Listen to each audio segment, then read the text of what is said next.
नमस्कार, मैं हूं पवन त्यागी। दिल्ली में सीबीआई ने मनीष सिसोदिया जी के ऑफिस में जाकर कुछ दस्तावेजों की मांग की थी और वो जांच कर रही है शराब घोटाले की। लेकिन इसको लेकर मनीष सिसोदिया की तरफ से ट्वीट किया गया और उन्होंने ट्वीट में कुछ बाहरी फोटो शेयर करते हुए दावा किया कि सीबीआई ने आज फिर उनके दफ्तर पर रेड की है।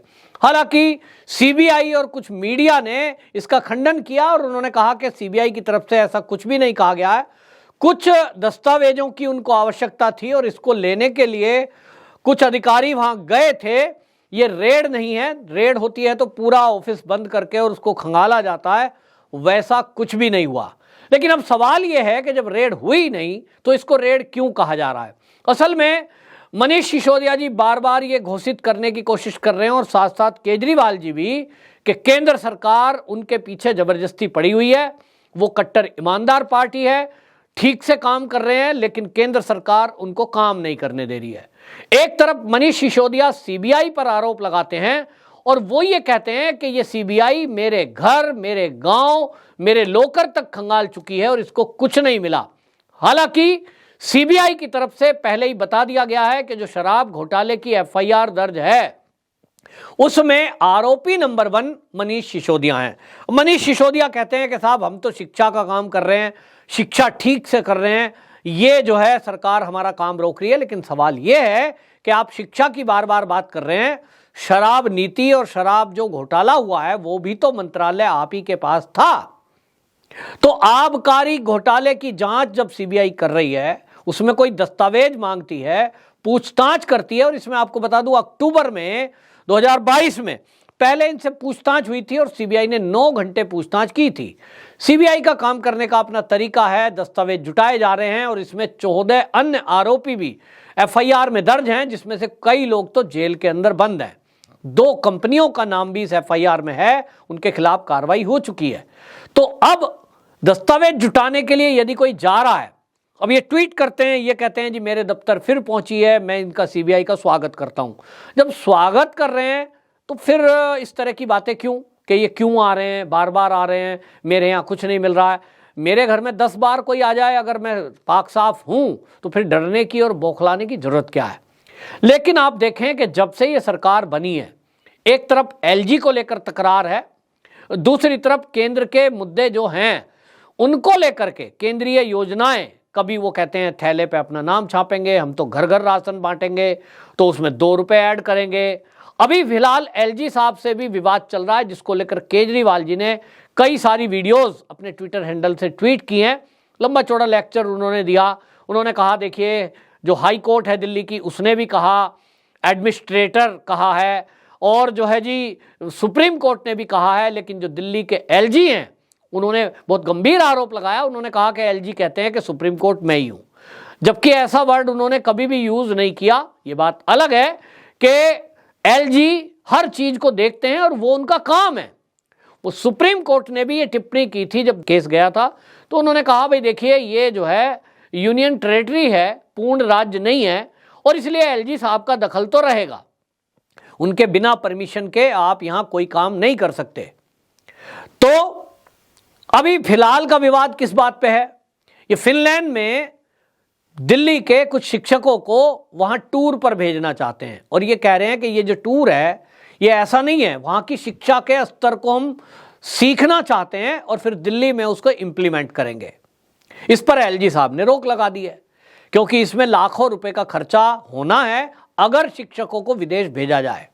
अब यहां एक बड़ा सवाल है कि अभी जो है ये कह रहे हैं कि हम शिक्षकों को फिनलैंड भेजना चाहते हैं शिक्षा के स्तर को सुधारने के लिए। अब आप ये देखिए, अभी तक गए तो नहीं है, लेकिन इसके पहले ही हमने तो देखा है कि केजरीवाल जी ने, आम आदमी पार्टी ने, जहां जहां चुनाव हुए हैं राज्यों में, पंजाब में हुए, हिमाचल में हुए, अभी आप देखिए गुजरात में हुए, इन्होंने हर भाषणों में कहा है कि हमारा जो शिक्षा स्तर है, हमारा जो दिल्ली का शिक्षा मॉडल है वो तो वर्ल्ड क्लास है। दुनिया के जो देश हैं वो हमें सर्टिफिकेट दे रहे हैं कि दिल्ली का मॉडल तो हमारे से भी बेटर है। अब सवाल ये है कि जब पहले से ही बेटर है, वर्ल्ड लेवल का शिक्षा स्तर है, तो फिर इसको और कहां ब्रह्मांड का स्तर बनाने जा रहे हैं क्या? और जब फिनलैंड की बात हो रही है कि शिक्षकों को फिनलैंड भेज रहे हैं, वो दुनिया में नहीं है क्या? क्या वहां की जो शिक्षा व्यवस्था है वो अमेरिका से भी अच्छी है, ऑस्ट्रेलिया से भी अच्छी है, रूस से भी अच्छी है? और इसलिए एलजी साहब ने क्वेश्चन मार्क लगा दिया, भाई आप तो पहले ही कह रहे हो कि आपकी वर्ल्ड लेवल की शिक्षा है, आपके स्कूल वर्ल्ड लेवल के हैं, तो अब इसको और आगे कहां बढ़ाना है? दूसरी बात यह है कि जो भारत में और राज्य हैं, जैसे कि अब गुजरात की अगर बात करें, तो क्या गुजरात की शिक्षा जो नीति है, शिक्षा व्यवस्था है, जो वहां के टीचर हैं, क्या वो जो है उनका स्तर दिल्ली वालों से कम है? उत्तर प्रदेश के जो सरकारी टीचर हैं, क्या उनका उत्तर प्रदेश के जो टीचर हैं उनका दिल्ली से स्तर कम है? योगी जी तो नहीं भेज रहे यूपी के टीचरों को विदेश में सीखने जाओ। हम विदेश में सीखने क्यों जाएं? भारत के अंदर ही ऐसे ऐसे विद्यालय हैं जिनसे आप सीख सकते हैं। अगर आप दिल्ली के सरकारी विद्यालय को बेहतर बनाना चाहते हैं, उसको सीखने के लिए आप भारत में, मैं नाम नहीं लूंगा लेकिन आप सब जानते हैं, हर शहर में कहीं ना कहीं एक अच्छा स्कूल खुला हुआ है, सीबीएसई बोर्ड का, आईसीएसई बोर्ड के, उनमें आप जाके सीखें किस तरह से आप वहां शिक्षा है उसको इंप्लीमेंट कर दें। पहले उस स्तर का ले आएं जो भारत में ऑलरेडी हैं, फिर आगे की बात करें। लेकिन नहीं, हमें विदेश भेजना है, एलजी साहब रोक रहे हैं, तो फिर कहें साहब हमें काम नहीं करने दिया जा रहा है। आप वैसा काम क्यों करना चाहते हो जिसमें लाखों रुपए का खर्चा हो? फिर केजरीवाल जी ने सवाल उठाया कि जो एलजी साहब हैं ये हमारी सरकार से वसूली कर रहे हैं, ये वसूली भी अवैध है। अब वसूली किस आधार पे हुई है ये इस देश के सब लोग जान रहे हैं कि सुप्रीम कोर्ट ने कहा था बाकायदा कि पार्टी का जो प्रचार है वो सरकार के खर्चे से नहीं किया जा सकता। सुप्रीम कोर्ट का आदेश है, सुप्रीम कोर्ट ने कमेटी बनाई, उस कमेटी ने जांच की और जांच में ये पाया गया कि सरकारी खर्चे से पार्टी का विज्ञापन हुआ है, तब रिकवरी के आदेश हुए हैं।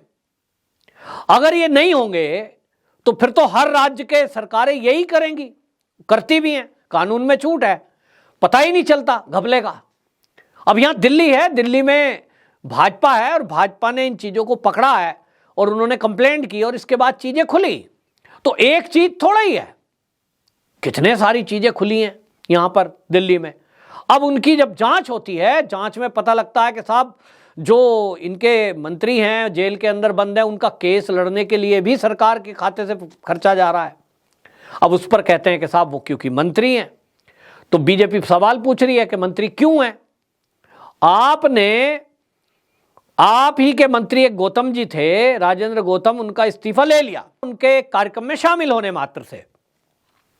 दूसरी तरफ जो घोटाले में सत्येंद्र जैन, जिनके ऊपर आरोप है शेल कंपनी के जरिए ट्रांजैक्शन का, वो जेल के अंदर बंद हैं और भारतीय जनता पार्टी लगातार मांग कर रही है कि भैया जांच हो जाने दीजिए, निष्पक्ष घोषित हो जाए कोर्ट से, वापस मंत्री बना देना। उनका इस्तीफा नहीं लिया है और इसलिए जब बार बार सवाल उठ रहा है तो कुछ तो गड़बड़ी है ना।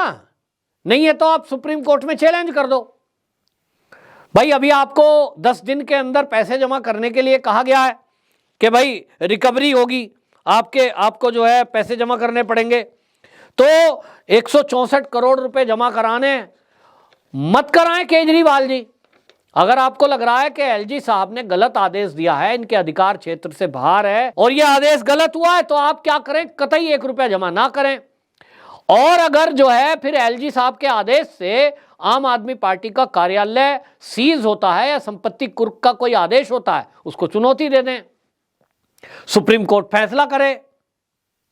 लेकिन बयानबाजी करके एलजी को ऐसा कहना, फिर सीबीआई पे सवाल उठाना, फिर ईडी पर सवाल उठाना, फिर केंद्र सरकार को घेरना, ये सब जो चल रहा है, इससे दिल्ली की जनता और देश में जो राजनीतिक दल हैं वो भी अब तो हंसने लगे हैं। वो कह रहे हैं भाई ये किस तरह की राजनीति है, आपको जो काम करने हैं वो आप काम वो करिए जो जनता के हित के हों। खर्चे वाले काम ठीक है करना है, लेकिन उस काम को लेकर के आप इस तरह की बयानबाजी ना करें। कानूनी जानकार जो लोग हैं उनके सहारे आप सुप्रीम कोर्ट में जाएं, वहां से आप फैसला करा लें। ये कोई पहला राज्य तो है नहीं कि दिल्ली यूटी बना हुआ है, कई सारे राज्य हैं जहां इस तरह की व्यवस्था है। तो सबके साथ एक जैसा व्यवहार अगर नहीं हो रहा है तो ये गलत है। लेकिन जिस तरह की बयानबाजी की जाती है, इसमें केवल एक विक्टिम कार्ड खेलने जैसी बात दिखाई देती है, जिसको लेकर अब देश के लोग समझने लगे हैं और अब पोल पट्टी खुल गई है। वरना गुजरात में आम आदमी पार्टी की वो हालत ना होती जैसी अब हुई है कि इनके सीएम प्रत्याशी का भी बुरा हाल हो गया, अध्यक्ष का भी बुरा हाल हो गया। तो यह है कि आम जनता अब समझ रही है।